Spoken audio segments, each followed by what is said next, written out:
you starting a Yeah. collection? I got them. Well, one actually is from my mom got it, the president one. And the others I have been receiving them as gift, and then I love them so much, so I decided today I will let them join. You have a cold? Oh God, I was so sick yesterday. I've been traveling for 2 weeks and I think I picked up a bug and I woke up in the morning, I had a sore throat, I was shivering and I was just in bed all day. I must have slept about 18 hours. It was insane. But today I feel better, but I'm still a bit like that. See, And no, it didn't look great. So makeup was an amazing, an yeah, amazing I thing. had to use a lot of makeup for the same reason. Like, I was in bed like yesterday with a mild fever, and I said I only had like my lashes painted, like when I thought we were meeting at 3. And my mom looked at me and said, like, now you have a opportunity to do better. Like I was like, I see, so I went and I love it. You've got an opportunity to do better. Put some more makeup on, darling. Thank you so much for coming back on again. It's really nice to see you after you did the creative session for Access Tribe. So it's nice to have you back, and it feels like you've been doing a ton since then. Because I know that you've been working with Panties for Bitcoin, but then you're also working with the Bitcoin Diaries as well, whose founder I interviewed the other week. So that's very cool. And I don't know if you were organizing the Santorini halving or just doing publicity for it, but it sounds like you were involved in that as well. yeah. Part of my job with the Love is Bitcoin is actually I start talking with new people, and through them I got to know Jen, and I just thought her brand ideas were super nice, and she was super friendly, and I loved her style, and I love this idea of a woman making designs for other ladies. And we started talking, and then the team like also saw this, and saw the potential and the talent, and they started like we started to work together, and she's part of the team now. Like we love her, and it's been great, and she's so open, and it's someone that you can tell her off openly, like, hey, maybe you can adjust this, and she doesn't take it personal. It's like super professional, so it's been very cool. And about the Santorini halving party, I worked in, yeah, more in the marketing side of it, because I live in Latin America, so I wasn't able to make it there. It was a bit difficult, but Oh. everything turned out so great, and I'm very proud of the team, and the event they made it. It was something really special. Hmm. Yeah, very cool. It looked amazing. All the halving parties looked amazing, actually. And I thought the halving was going to happen tomorrow, but it looks like it's going to happen today. So I was a little bit sad about that. I was hoping it was going to be tomorrow for a number of reasons. But I think we've only got, how many have we got? I was looking at the mempool earlier and there's only 21 blocks to go. Well, it's probably 20 now. So yeah, I think it's today's going to be the day, which is interesting. So we're recording this on what will probably be halving day. So I guess, well, sorry, we're just going straight into chatting, but maybe do you want to introduce yourself so people know who you are? Yeah, sure. I'm Flo Montoya. I do Bitcoin art. I'm an artist. I work in marketing. I work for Lavis Bitcoin. I also work for Panties for Bitcoin. It's been very cool, and I've got to learn so much. I got to grow so much. Last time we were talking and doing this content creation thing, I was so much more nervous. I was so self-conscious about talking in English, and now through my jobs, I have got to like um, practice this so much, and I'm feeling more confident, and that's making me very happy. And yeah, I'm just trying to get actually my art shown around. Like everything. Like the main purpose was that. Like I want people to get to see my art, but now I'm learning so much more about other stuff that it's yeah, it's been great. Yeah, so just for context for people who don't know, I found you through Love is Bitcoin because I was following the account. And then I think I messaged the account and I said, who runs this account, and would you be interested in doing a workshop for a bunch of female founders who run Bitcoin companies to teach them about content creation? And so you very kindly responded and said you would do the workshop, and that was how we met. So you did the online workshop for us, and you're obviously doing all of your own stuff as well with Love is Bitcoin and your art. Can you just tell people what Love is Bitcoin is for those that don't know and don't follow the Twitter account? Sure. Well, it's you have to picture it as a magazine. That's the whole concept. So it's more than just a character. We do have a character. I give life to Libby, but now we are like opening it a bit more. Like we have minor Libby, and that's done by another girl. We have like Greek Livy, or we're playing with the concept because we are all Livy. She's like Satoshi. And what we do is we actually make advertisement and publicity for Bitcoiner brands, and we try to get them people to know and learn about all these amazing companies building and working in the Bitcoin ecosystem. We also have like a writer's room, so people writing articles and you can sub them directly. Yeah, we try to be on everything. And main part of it's just creating community, trying to be playful and silly and not so serious and just having a good time. Yeah, amazing. Sorry, I lost you a little bit there because the line dropped a bit, but I got the gist of it. Can you give some background then on what you were doing before Love is Bitcoin? So you're an artist, but is that what you've done full time your whole life? Yeah, I actually studied arts in a classical academy first for like 3 years. Then I studied arts in the university here in Chile. So I'm trying through time. I don't know. I kind of got these both schools in my head, like in peace. Like I take what I like from this one and what I like from this other one, because sometimes they don't really agree. And now I really love like developing the technique and working with materials. I work with my hands.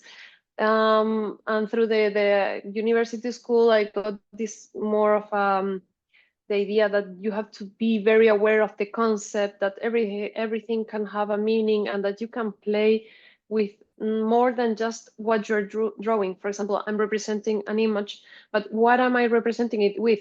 Why did I choose this material instead of this other material? Sometimes you can play with those elements too, and it enriches your piece. Mhm.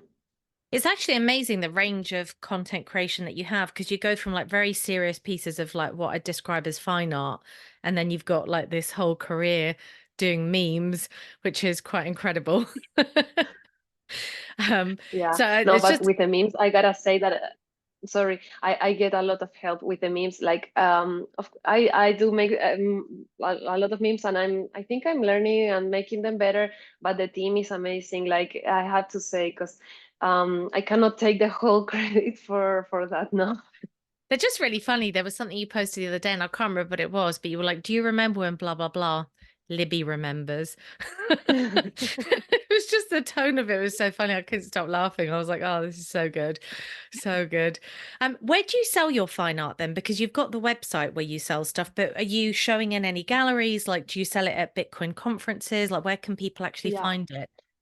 Um, well, people in like general, people contact me directly, and I can show them what I have available. But the main, like I make series of screen prints, so for those I have more originals. But drawings or stuff like that, I only make one. So I try to move that into a Bitcoin conference or a place where people can look at it live, because I really enjoy that experience of like someone watching it and then talking, and yeah. And then I try to auction it in that place or sell it in that place. I find that really fun, because then it's people who they came in there, they didn't know they were going to buy art, and then they enjoyed it so much they wanted it, and so they get it, And I find that I'm gonna be next time in Calgary in July. And so I'll be presenting a new series of screen prints if everything goes well. And I hope to have more original pieces there too. So are you doing actually so you're doing a show really at the Calgary. So for people who don't know, Calgary has its own Bitcoin conference, which is done at the same time as the Stampede, which is the world famous rodeo. And the Calgary Bitcoin conference is called the Bitcoin Rodeo. It's a very cool event, and you're coming up to Calgary for that event. And are you going to be showing, is there going to be an art exhibit then with your artwork at the conference? Yeah, I don't really know how that it's going to be, like if it's in the same place or if it's like in this. I've learned that they make this kind of a bazaar Hmm. or stuff I really really don't know yet, but I was told there was going to be a place for art, and I'm really excited because I'll be in one of the panels about like Bitcoin and art and culture and fiat and all of those things that really it's for me is really really interesting. And I don't know what can I say or what can I not say about that, but I'll be there and I think it's going to be super fun. That's right. Just share everything. Tell us everything. I'll ask for forgiveness later. All the secrets of what's going to happen. Oh, that'd be really cool. I'm guessing No. you'll be on a panel with Maddox then because he's speaking as well. So I imagine if it's an artist one, that'll be at least the both of you. That's amazing. Wow, that's very cool. Very, very cool. Wow. Well, that'd be fun. What other conferences are you doing then? So you've done a whole bunch recently, but like what's up on the horizon? So you'll be up in Yeah, Calgary showing I your art. was Where else? in yeah, I was in Bitcoin Atlantis, and that was very, very special.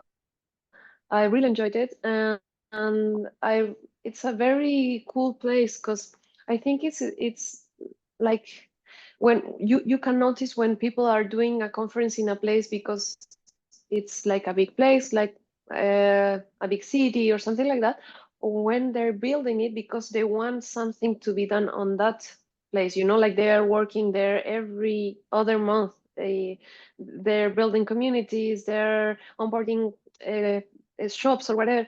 And I felt that at Bitcoin Atlantis, like they're trying to make something bigger. And yeah, it was very, very beautiful.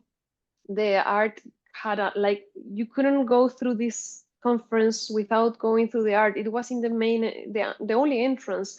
So you entered the conference through the art gallery and then probably to the book corner. So it was super centered in culture. And then into you went into like, for example, eating places or like chill places, and then there were the stages and everything else. So it was like super welcoming, very nice for artists. I think it was great. It was like we were very happy and blessed to have that place in the conference, so inviting, because sometimes people feel like, no, I don't know anything about art, so I won't go watch. And it's the opposite. We want to talk to everyone. Like if this I mean, if we wanted to only talk to people who know about art, then we will be showing our art in like classic art galleries. But we are choosing to put it into the place where we talk about Bitcoin because we want to talk about Bitcoin.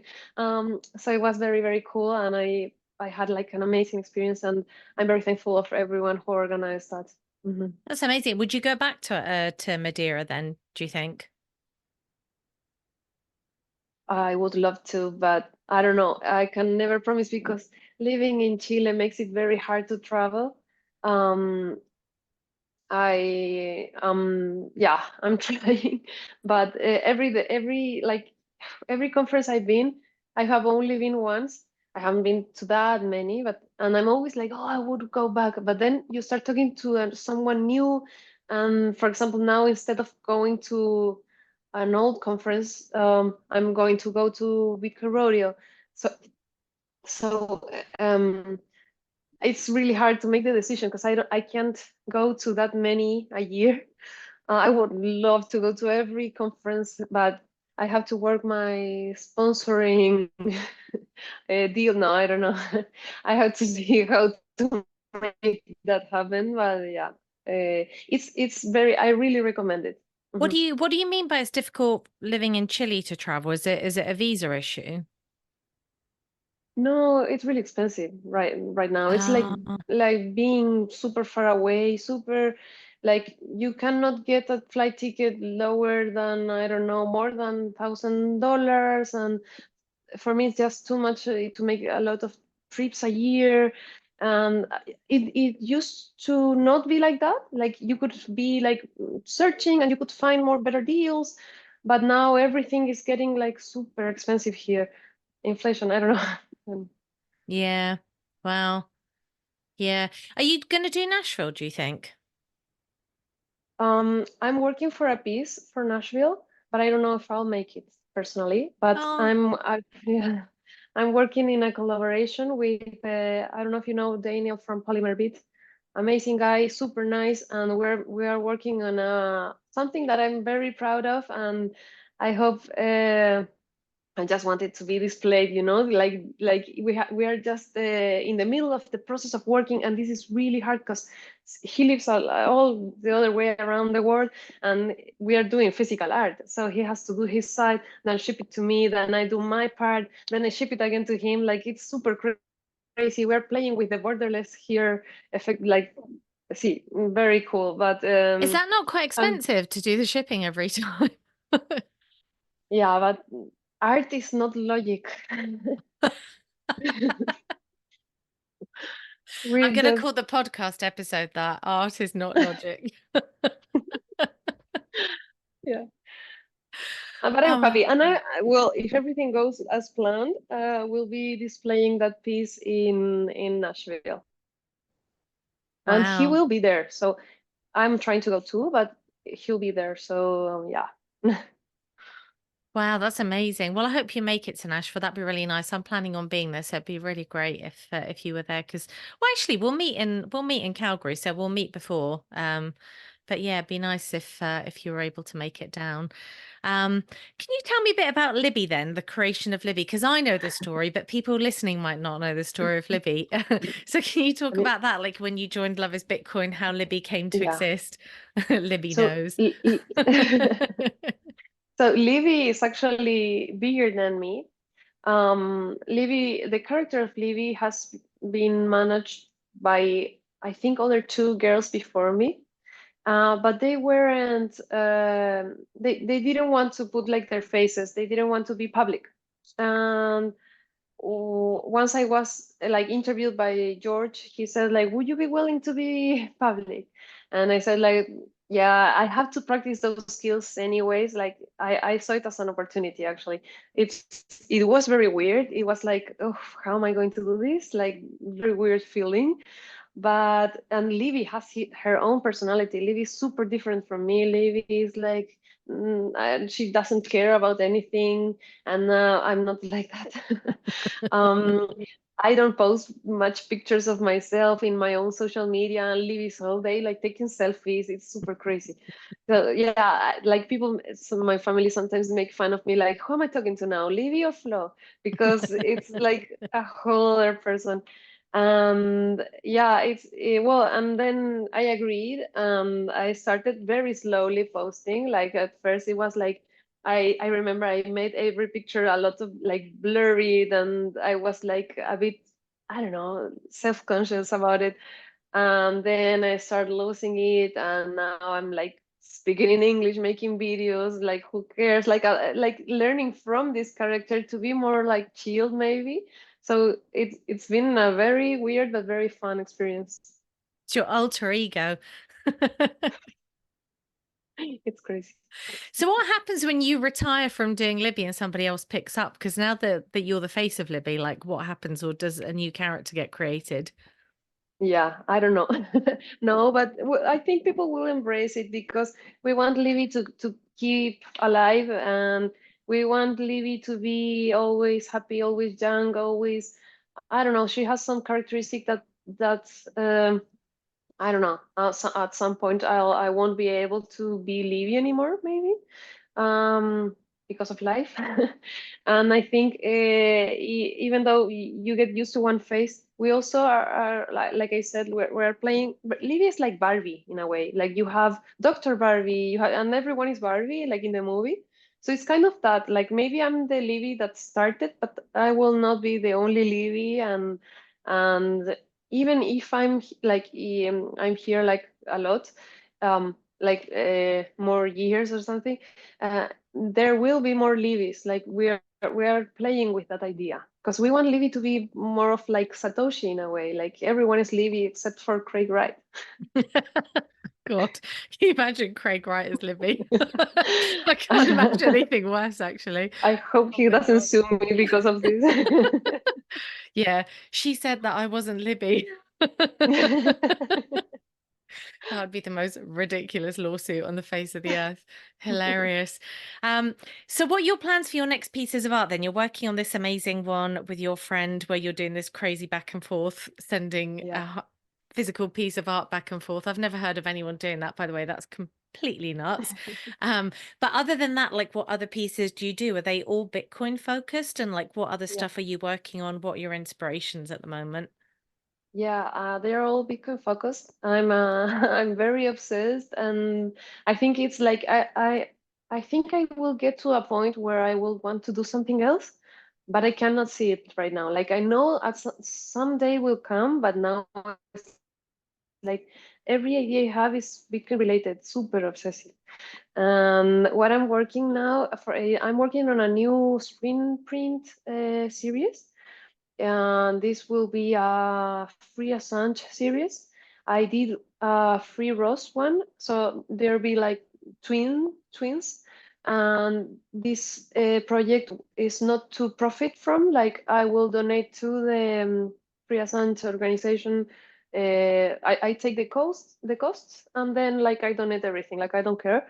And I'm super excited about that one because I'm learning. I had to learn screen printing to do the Ross one, and now I'm learning like a new technique into the screen printing. So it's amazing, and I don't know how it's called in English, but it's like you pick like the four colors, like black, yellow, kind of blue, and like kind of red, and then you take the image and you like make it into small dots, and by putting those tiny dots together you see the color. Um, so it's great. And I'm Wow. planning. Yeah. I hope it works. Like we have been working, like preparing everything, the materials, the picture.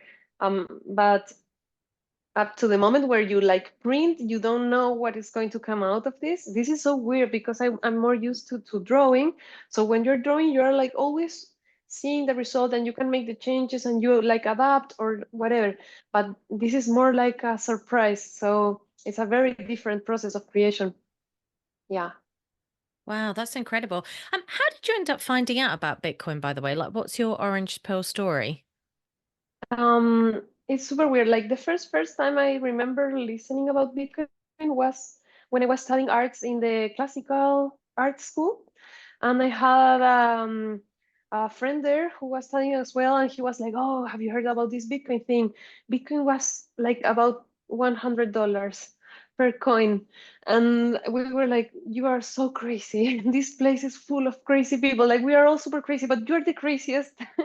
And nobody listened to him, and he was like, I mean, maybe the teacher bought a little, and then it went down, and he was like looking at it every day, suffering.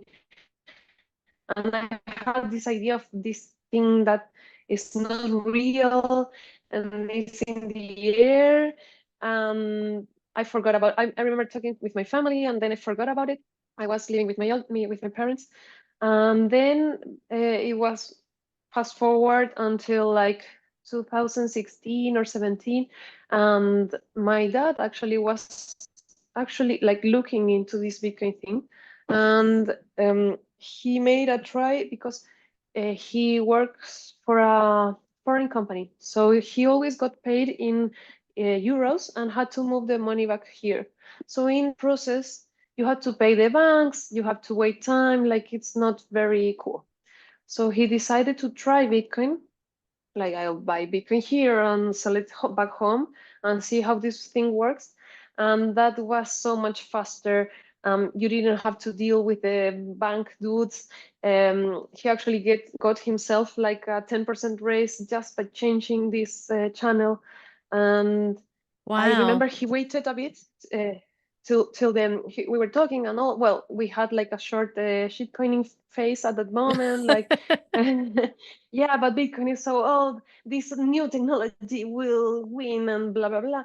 And he was like looking and he's saying, no, I think Bitcoin is like the real deal. But we are gonna wait to see what happens with this block size thing. So it was at the moment of the block size war. And once that thing like was like settled, he said like, okay, I think we can like trust and build on this thing. And it was like family movement. So I think I was orange pilled by my dad actually, and then like my brother, and then everything. That's incredible. I mean, it's incredible because it's also quite in a way, a slightly like boring way that he came into it. It was just a very pragmatic reason to need to use Bitcoin. It's not some kind of ideological thing or Yeah, whatever. It's like, it's expensive for me to move money. This is a better system. I'm going to test it. It's a better system. I'm going to use it. It's crazy that it was actually so, well, practical, really, not sort of yeah. ideological in any way. Wow, that's amazing. What year was it then that you think you got fully into it? Me? I mean, Mm. I started like I was very good at saving and working because since I wanted to be an artist from a young age, I was always told that I would like die of starvation. So I was like, no, no way, I'm gonna start working. I'm gonna start saving. So I like used it as a savings thing, and but didn't think much about it. Like, I'm never gonna understand this. This is technology. I'm an artist. Blah blah blah. And like I'm very bad with technology actually. Like I feel like computers hate me. Like I don't know how this one has not died yet. Like they all die. Don't jinx Yeah. it. Yeah, no. And so um, later on, it was 2020. I was finally finished with my uni stuff. Like I had the last big exam and everything. I was like, I finally can be an artist. And I was like, oh my God, what do artists do in real life? Like, and then pandemic hit. It was like super weird timing. And I got to be like in like closed doors. And I said like, well, artists do art. I'm gonna do art. And I was like, about what? Super weird feeling, and I just started drawing the address like of the sequence of characters. And I remember I just put them on a paper, and then I start putting like a bit darker and lighter, and then I realized I could use that to create contrast. This was, I think the idea actually was in my head because I saw my dad like at the moment when he was moving the salary for us to live every month. He used to always like he taught me that you should always use a new address, and he had like a tiny notebook with full of addresses, and he wrote one and then a line, and it was a notebook only for that. And I remember seeing it and thinking that was so beautiful. And it was like that in my head, mixing up with, okay, I'm gonna try to really understand this. And I think the only way I can understand things is by like drawing about it, like doodling. And well, my family were like, okay, do the work, read the books. We have explained a lot like in the past years. So I started reading the books, and that's like the moment where it became an obsession. Yeah. Wow. That's incredible. I didn't realize that you had just graduated when the pandemic started. Wow. So you've had like your career has No, no. basically been Mm. post-pandemic.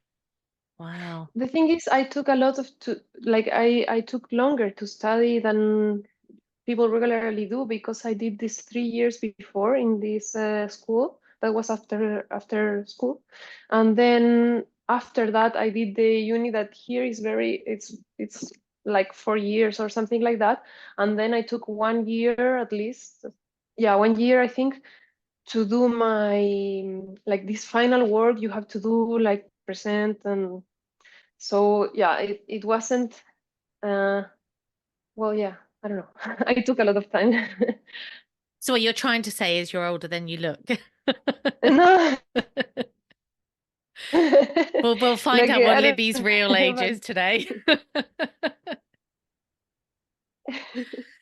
So I'm quite jealous actually because I'm guessing your family conversations must be pretty awesome then when you sit around the dinner table. I mean, does everybody happily talk about Bitcoin? yeah, it's very crazy. Like we talk about many things. Well, maybe now we are talking about other stuff as well, but I remember back then, um like in those moments when you are like just orange pilled and you want to convince everyone and blah blah, and that it's like coming out of you.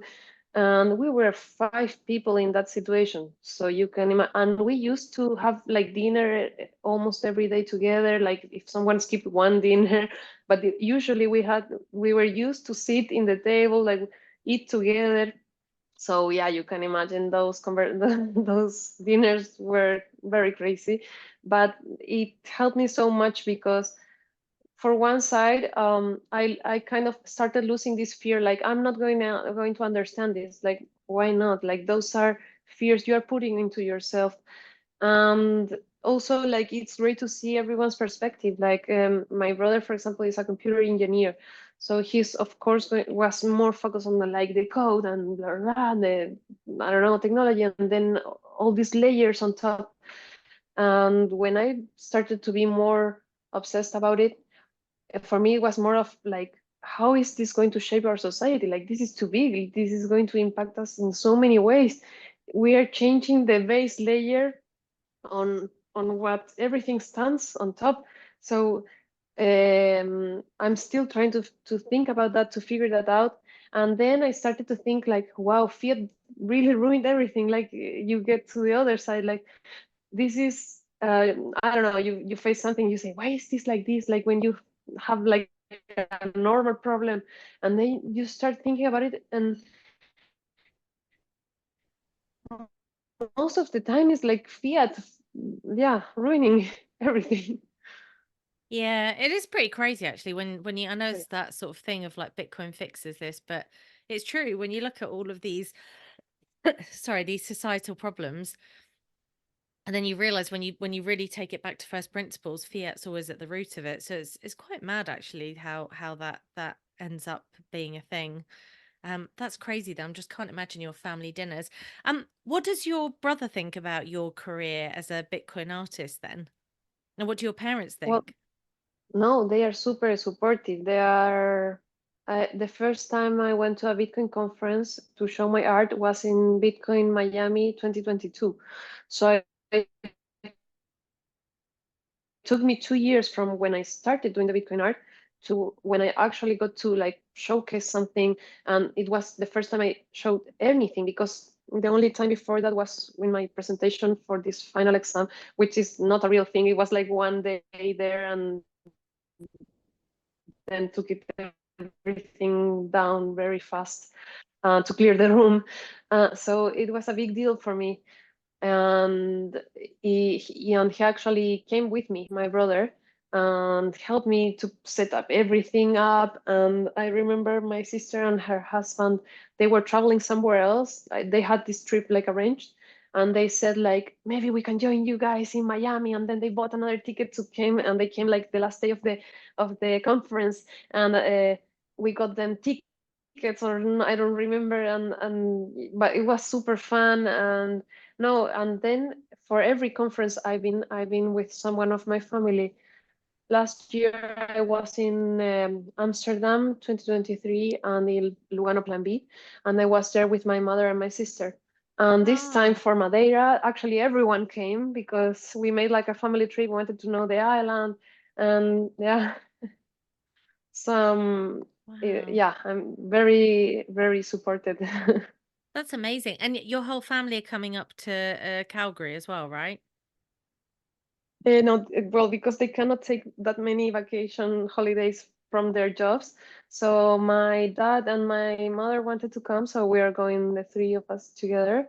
Yeah, I don't know. I really feel very blessed of them coming with me and getting to show them what I'm doing, and feeling their support. is super important for me. And yeah, I don't have a feeling like I should be doing this by myself. It's like on contrary, like I'm very grateful for what I have and not being alone in this journey, you know? Yeah, that's amazing. I mean, I love it. It's like a whole orange pilled family. It's a family and it's super sweet. I love it. Is your dog orange pilled? Yes. Of course. Listens to Bitcoin podcasts every day I on the have walks. an orange field cat there that was Oh, oh, you have a little cat too. What's the cat's name? what? What's the It cat's broke off name? a bit. Ah, she's called Lila. Leela. Oh, that's lovely. Oh, so cute. Wow. So I'm curious as well, just to get your thoughts about the Bitcoin ecosystem in general, then, because you've been in it for a while, but you've got a very interesting perspective of Latin America, and what the ecosystem is like in Chile. But you've also traveled a lot, so you've met Bitcoiners from all over the world. Could you sort of compare and contrast like what LATAM is like compared to, say, I don't know, if you go to the Mm, US or wherever, like what's the level of understanding of Bitcoin, of interest? Like how do you see the yeah. similarities and differences? Well, first, I see that Chile has a very special or different ecosystem than Latam in general. And I think this is my own theory. I don't know if this, but yeah, my theory is that we have a like really low adoption here because of two things. First one was that I don't remember how many years ago, but a while now, uh, all the banks got together and they closed all the exchanges accounts from one day to another, unnoticed, of course.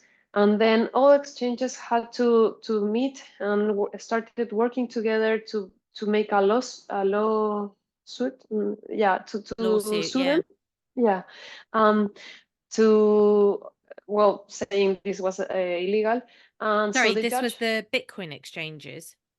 Mhm. Oh, Because really? the banks just shut the accounts, like, no, you cannot have an account, so they couldn't operate anymore. They couldn't, if you were a client, you couldn't take your money back or you couldn't deposit more, and it was a very huge problem for them. And so the judge said that while this the lawsuit continued, they would they had to open the accounts.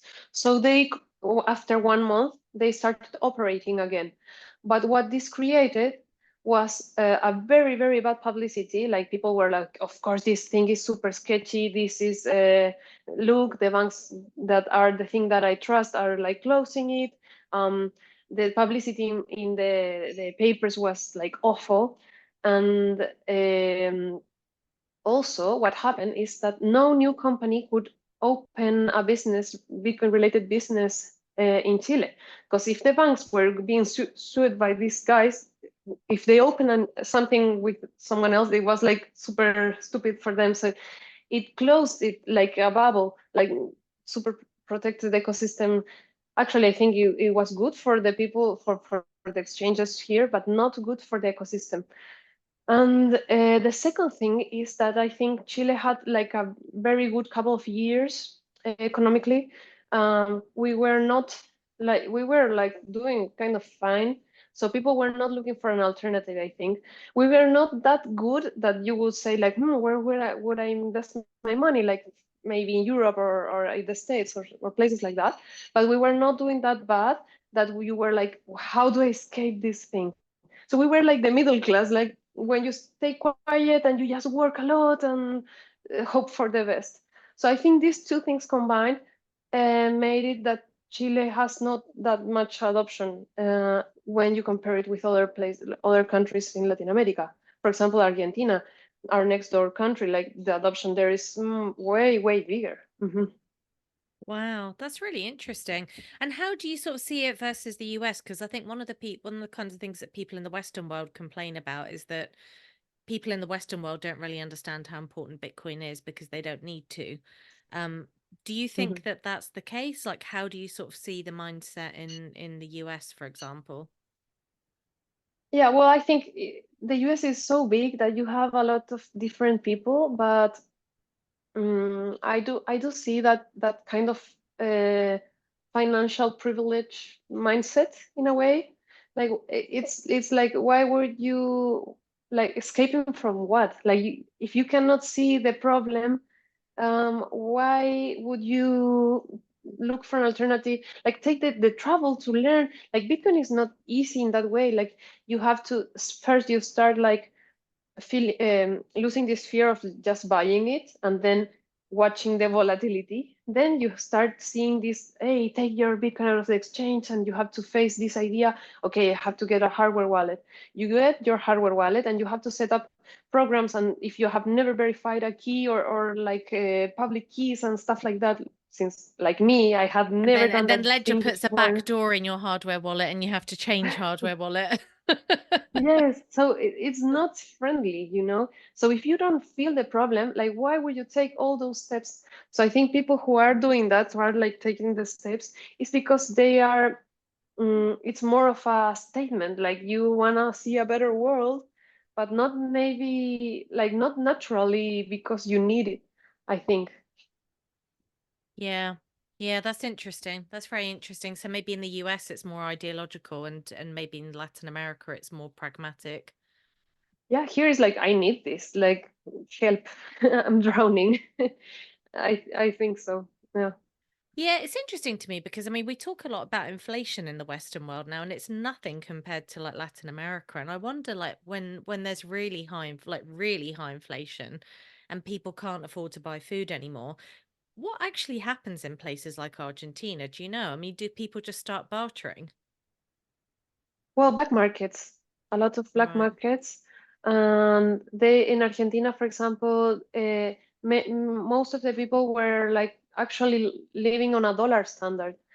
So I think that goes naturally. That's why we don't really need legal tender because humans will tend to instinctively look for the better money.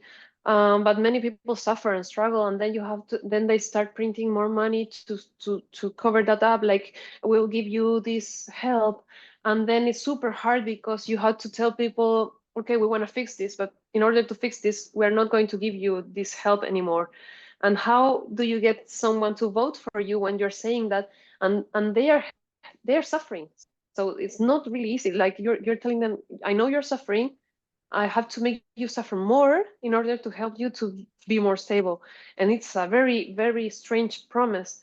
Like you risk a lot, like that person is risking a lot.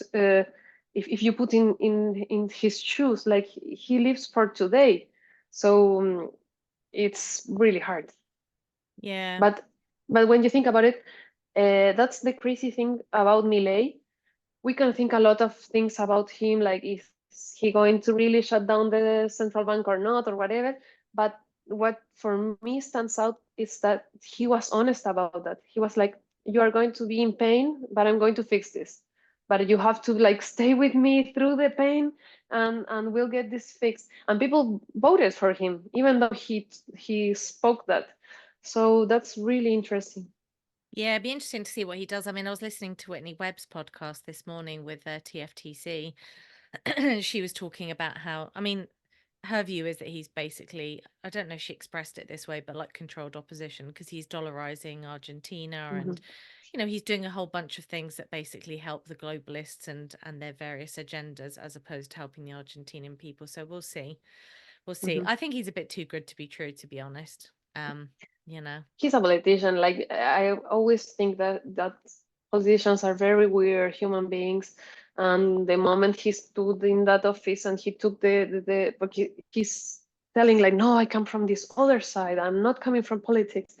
The moment you started that campaign, for me, you're a politician, and I'm going to treat you as I treat every politician. And this goes for everyone. I'm not going to trust any politician. Like, I'm not going to trust Bukele, even though we have a tiny presidente there. Like, of course not. We're going to hold him accountable because if you want to be in the position to rule a whole country, if you want to tell anyone, like everybody, what we should do or whatever, you have to be. amazing at your job. Like I don't expect anything less from you. So yeah, I don't think we should give them any less. Any breaks? Yeah. Mm-hmm, mm-hmm, Yeah, no, you're very right. I mean, Bukele is an interesting one because everybody's so kind of hero worshipping him because El Salvador and Bitcoin legal tender, and I think that's great. Like, don't get me wrong, I think he's done some amazing stuff, but also his security guy died in custody. And the family got handed back the body with the head stitched up and God knows what, and he'd allegedly died of a stroke or something ridiculous like that. And I'm like, okay, well, yeah. yeah. Mm-hmm. I'm like, I don't think we should skim over things like that just because, yay, El Salvador Bitcoin legal tender, So I'm a bit kind of don't trust, verify. Yeah, no, I love what he's done. Like people feel so much better there in El Salvador, and I understand that, and we can celebrate that. That doesn't mean like when I point out, hey, you're doing this wrong, or hey, explain this to me, that doesn't take the credit of the stuff that you have done properly or right or amazingly, I think. And we cannot lose that. And that's something that I feel like happens a lot in X, Twitter. Like if you're pointing something out, you're pointing a good thing, then someone is like, how about the bad one? Yeah, doesn't take it out. Or in the other way, like if I'm pointing out something that I don't like, it doesn't erase the good things. Yeah. Yeah, definitely. Definitely. No, I agree with you. I mean, I think it's good to people get very anxious about Bitcoin Twitter because it's so adversarial in some ways, but I actually like it. I like the fact that people debate things and Mhm. you get held to account. I think that that's very healthy actually, and we don't really see enough of that in broader society. So I think it's a good thing. Can I ask you just to give some of your views then about Bitcoin art in general, just to circle back Mhm. to that? Because you're obviously very familiar with the ecosystem and the type of art that's being produced. Can you talk about like what you see Bitcoin art as being, like how you think it differs from art in general, where you think this movement might go? Yeah, it's kind of a hard question. Like, what defines Bitcoin art? For me, it's actually freedom art, and it's like the statement. Are you trying to teach about Bitcoin? Are you trying to explore what Bitcoin is? Are you trying to like make it glorious, like show this is amazing? It's kind of this is going to sound maybe not that cool, but it's kind of propaganda right now, and I like it I like your because honesty. yeah, but I don't have a problem with this, and I think it's needed. And what I like about this propaganda is that it's very much decentralized. Everyone is doing their own stuff. I have groups where I talk, and we can collaborate, and we can do. But I don't need your approval to do my own thing, even though we might be doing group stuff or things like that. Um, I'm not asking someone else how to present my view. Um, and I'm not, like we are not censoring some contents or like, no, we shouldn't talk That's quite about funny. this It's almost like because, an oxymoron, isn't it? It's like decentralized, permissionless propaganda. yeah, yeah, it doesn't make any sense. But many things in Bitcoin like are that weird. So I think that's where it's starting. Um, Also, I'm seeing a shift. Well, me personally, I sometimes like to do weird stuff where I combine my love for technique and like handmade stuff with general ideas. Sometimes you could look at it, maybe you might think like, why is this Bitcoin art? Like, I don't see the connection. And if I start talking, or if you might see it or not. And I like playing with that boundary because I also feel like in the future there won't be Bitcoin art. It's like I think you said in one of the sessions, like there was .com companies, and then every company has a website. I think that's going to happen with Bitcoin. Like we are going to talk about other stuff, and Bitcoin will be there. Bitcoin will be the payment system. Bitcoin will be something that enables something else that we're talking about now. But in this moment, the for me the biggest um, challenge is to talk more about Bitcoin, to get to normies, to get to more people, to at least see if they are interested in it or if they're gonna have fun staying poor. No, I don't know, but no, but like give them the opportunity and reach out. So that's why I think it's at the moment I feel more of it like kind of a propaganda. Uh-huh. That's so funny how you describe it like that. Um, yeah, it'd be funny actually with future generations, when we're on a Bitcoin standard, to describe to them what this period was like. Because if you haven't grown up with a fiat system, which I'm hoping that kids very soon will not, it's going to seem really strange to look back on it and be like, oh, there was this thing and this is why everything was shit before. Now Yeah, here we I are, but think it would just be really weird yeah, to describe, you we're know? we're going to look so stupid. Like we're it's embarrassing. Like kids in the future are going to ask their teachers like, how were they so stupid? Like and that's a funny thing. Like when you look at another period of time and you're not there, you don't get to experience it. And do you like when we think about how is it called, like the mm, medieval Oh, era, like medieval times. medieval, yeah, yeah, medieval times. So we have like the feudalism, and you're thinking like, why did they accept that? That was super, like almost you are like, I don't know.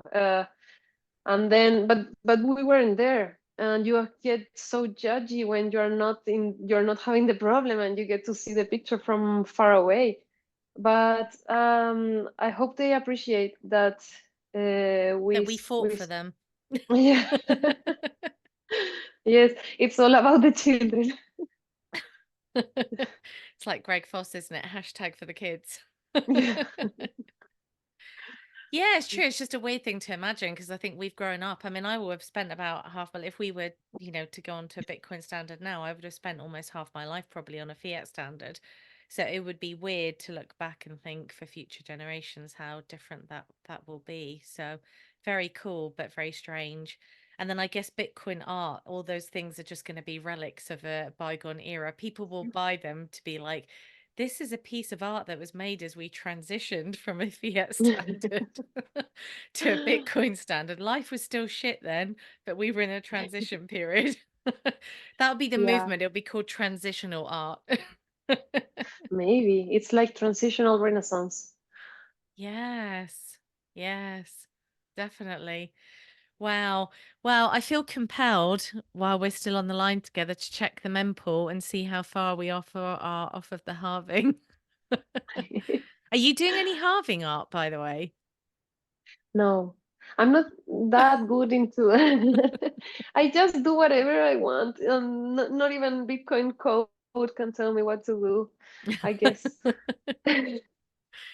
Yeah. But mind you, well, you should do some halving art. I think that would be cool. Something just to commemorate what the halving means, I think. Yeah. Represent it. Yeah. No, Sorry, I'm I just could, but it didn't come to my mind, so I try to be very intuitive about that. So I just do whatever I feel. That's why I'm actually very, very bad with commissions. Um, I don't good to really know. like them. Yeah, no, it's really hard for me. Like very, how do Oh you my say, God. like mhm. It's Are you 11 are you blocks. There were 21 blocks, I think, when we started talking, I want to say. It's 11 blocks now. It's definitely happening today. they're mining super fast, or no? Yeah, some asshole's busy. I just stop hashing. Difficulty adjustment, we need you now. Yeah. Yeah, gosh. Oh, 10 blocks now. It just went down. We're just down to 10. Oh, there we go. We're at block 839990 is the next one. Wow. Okay. Well, on that note, Libby, hashtag flow. Um, I'm looking forward to meeting you in person very much. It's going to be super fun. And thank you so much for taking the time to do this as well, this chat. And thank you for just producing this amazing inspirational art. You're so, so talented. And we're so lucky to have you in the Bitcoin community doing what you're doing. So thank you. Thank you so much. Thank you for having me, and also thank you so much for all the work you do. I really love Access Tribe and all the effort you're making. And yeah, it's also very enriching, like the ecosystem, and yeah, thank you. Thank you.